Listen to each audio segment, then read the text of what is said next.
मेरी ये इस कविता में एक किस्सा है। एक लड़की है जो शादी के पहले माँ हो गई और अब जो जो उस बच्चे का बाप है वो भी नहीं है यहाँ। तो कुछ ऐसी है कविता कि सब बीत गया पर साथ एक जिंदगानी रह गई, मेरे पास कोसने के लिए उम्र की जवानी रह गई। वो रात चला गया तेरा साथ चला गया, पर उस छोटी सी रात की एक लंबी कहानी रह गई। अरे तुम जिससे वाकिफ भी नहीं हो, मेरे पास तुम्हारी वो निशानी रह गई। क्या बात है। तुम्हारी वो निशानी जो सबकी नज़रों में एक सज़ा है, हाँ वही निशानी जो फ़िलहाल मेरे जीने की वजह है। हाँ अब मैं ज़िंदा रहने के लिए इसे ही वजह बताती हूँ, जब ये तुम्हारा जिक्र करता है तो इसे झूठी कहानियाँ सुनाती हूँ। वो क्या है ना झूठी कहानियों के बिना मैं इसे समझा नहीं सकती। बहुत छोटा है ये, इसे अभी सच बता नहीं सकती। वो सच जिसमें मेरा और तुम्हारा रिश्ता है, वो सच जो एक कड़वा किस्सा है, वो सच जिसे जानकर मेरी सांसें थम गई थी, मैं वहीं सहम गई थी, सब कुछ बिखर गया था और मैं किसी बर्फ़ की तरह जम गई थी। हाँ आसपास एक शोर गूंज रहा था। उस वक्त हर कोई मुझसे मेरा वजूद पूछ रहा था और उस शोर में मुझे ये सच्चाई दिखाई दी थी, तुम तो पास थे नहीं, तो साथ बस एक तन्हाई दिखाई दी थी। और जानते हो इस सच्चाई को, अपनी तन्हाई को मैं तुम्हारा साथ देना चाहती थी। उस वक्त मैं तुम्हारे हाथों में अपना हाथ देना चाहती थी। हाँ तुम अंदाज़ा भी नहीं लगा सकते मैं कितना डर गई थी। बिन कुछ सोचे समझे बस भागते हुए तुम्हारे घर गई थी। एक तरफ सबकी आंखों में खुद के लिए दुहाई देखी थी। उस दिन मैंने तेरी दहलीज पर तेरी बेवफाई देखी थी। हाँ तब तेरे दरवाजे पे दी मेरी एक दस्तक ने मुझे झंझोड़ कर रख दिया था, मुझे और मेरी बची कुची हिम्मत को तोड़ कर रख दिया था।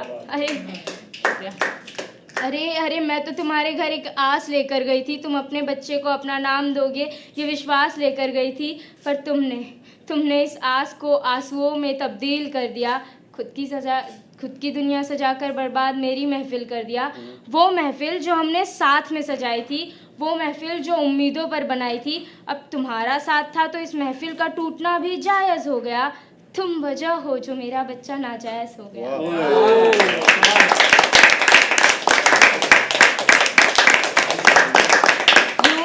तुम सामने होते तो तुमसे बाप नाम की चीज़ मांगती, मैं अपने बच्चे के लिए तुमसे भीख मांगती, पर तुम तो इस सच को जानने से पहले ही शहर छोड़ गए थे।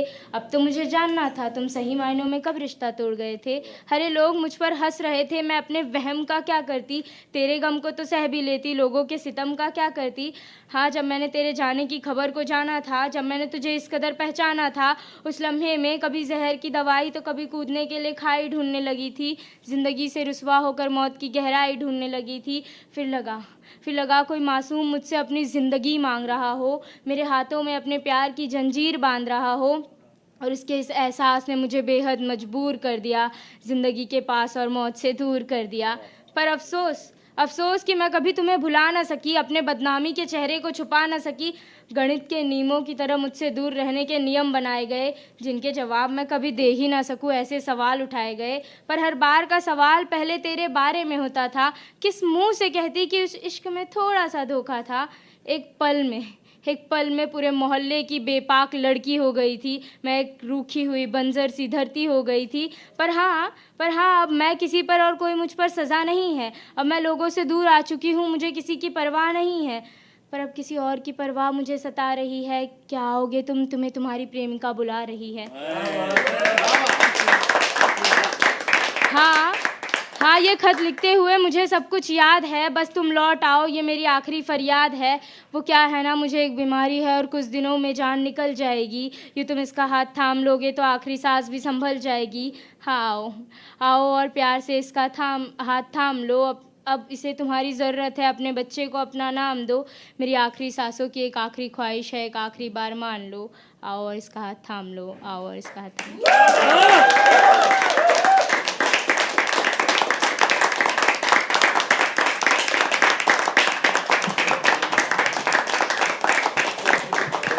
Crazy. Keep it going. Yeah.